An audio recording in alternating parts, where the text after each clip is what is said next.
Bonjour à tous, je vous retrouve aujourd'hui pour cette petite vidéo. Alors rien de bien compliqué dans cette technique, il vous suffira d'avoir de la pâte translucide, alors peu importe la marque, moi j'utilise de la Cernit, et des peintures lumière que vous pourrez trouver, je le rappelle, sur Pearl & Co, sur 1, 2, 3 Créa, sur tout plein de sites de loisirs créatifs. Je vous montre ici les couleurs que j'ai utilisées, mais évidemment vous pouvez utiliser celles que vous voulez. N'hésitez pas à faire arrêt sur image pour pouvoir voir le nom précis des couleurs.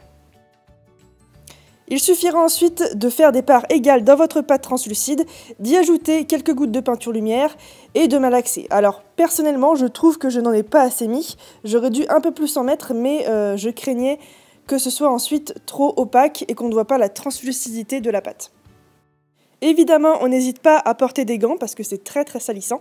Et ensuite on va venir aplatir nos boules de pâte colorées et en faire un mokume-gane. Alors pour faire le mokume-gane, j'ai fait vraiment très simple, très basique pour pouvoir mélanger les couleurs et que ça rende joli à la fin. Je les ai tout simplement aplatis, superposés. Je vais les aplatir un petit peu avec un rouleau et une feuille de papier sulfurisé, et je vais ensuite trancher, re-aplatir, etc. Et je vais faire ça plusieurs fois pour que les strates de couleurs soient à une épaisseur qui me convient.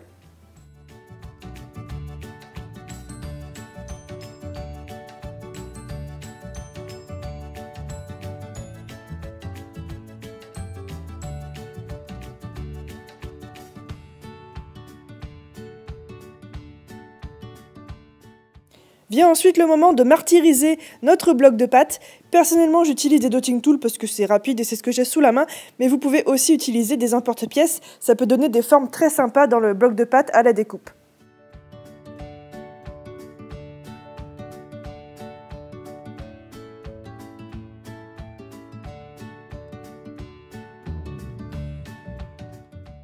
Une fois qu'on lui a bien défoncé sa gueule, on va ensuite le reformer en un bloc de pâte normal qu'on va mettre au frigo pour le durcir et pour pouvoir découper dedans facilement. Pour ça, j'utilise tout simplement une lame rigide. Je vais découper des tranches, je vais essayer de découper des tranches assez égales pour pouvoir ensuite les superposer et en former une plaque que je vais pouvoir découper.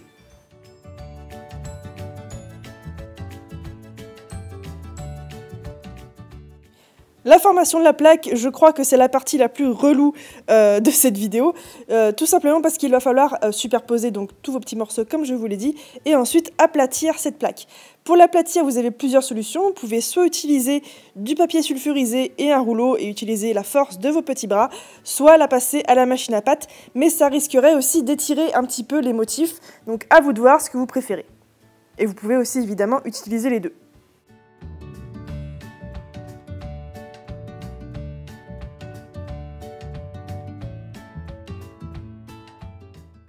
Si vous avez l'intention de le poncer après, n'oubliez pas qu'il faut quelque chose de plus lisse possible.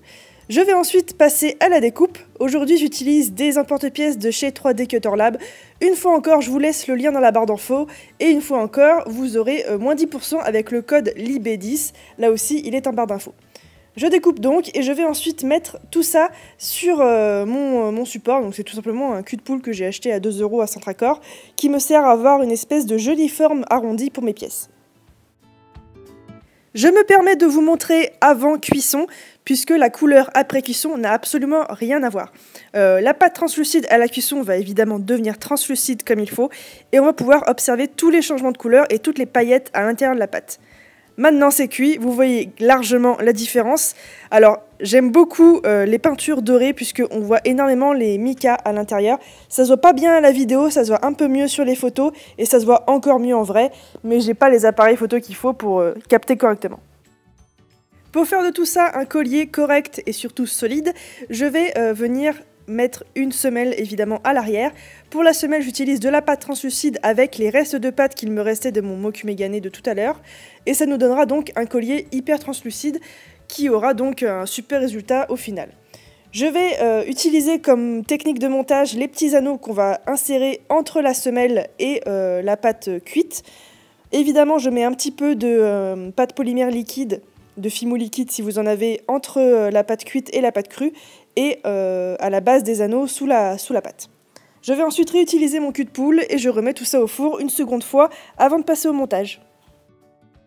Aujourd'hui, j'ai choisi de poncer les pièces pour les rendre brillantes.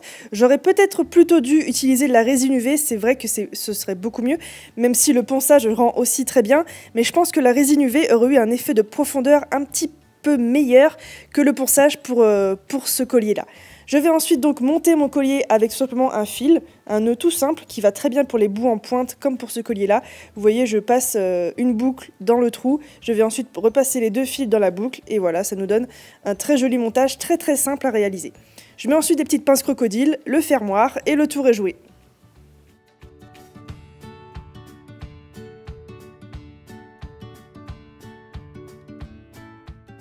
Voilà, c'est déjà terminé. Moi, je vous retrouve la semaine prochaine pour un autre tutoriel, voire même peut-être avant pour un micro-tuto.